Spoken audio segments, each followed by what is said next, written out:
কাকরাইলের circuit হাউসের সামনে BNP ও আওয়ামী লীগের সমর্থকদের মধ্যে সংঘর্ষের ঘটনা ঘটেছে। এবার নড়াইলের কাকরাইলে শুরু হলো আওয়ামী লীগ বিএনপি ব্যাপক সংঘর্ষ। আগুন ধরিয়ে দিয়েছে গাড়িতে, আহত প্রায় 15 জনের অধিক।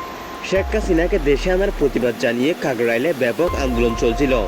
এতে হাজার হাজার আওয়ামী লীগ নেতা যুক্ত হয়েছিল, কিন্তু দুপুর গড়াতে না গড়াতে বিএনপি এসে সেখানে বাধা দিল। এতে শুরু হয়ে যায় ব্যাপক সংঘর্ষ। প্রথম দিকে আওয়ামী লীগের নেতা নান্নুকে মারধর করে বিএনপির কর্মীরা। পরবর্তীতে আওয়ামী লীগ পাল্টা আক্রমণ করে। এতে শুরু হয়ে যায় ব্যাপক হতাহত।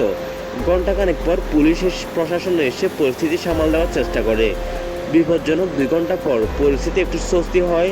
আওয়ামী লীগের লোকজনরা দাবি করছে শেখ হাসিনাকে দেশে না আনা পর্যন্ত তারা আন্দোলন চালিয়ে যাবে। অপরদিকে বিএনপির নেতাকর্মীরা বলছে এখানে আওয়ামী লীগ বা স্বৈরশাসকের কোনো সুযোগ নেই, তাই এই আন্দোলনকে প্রতিহত করতে হবে সবার পক্ষ থেকে।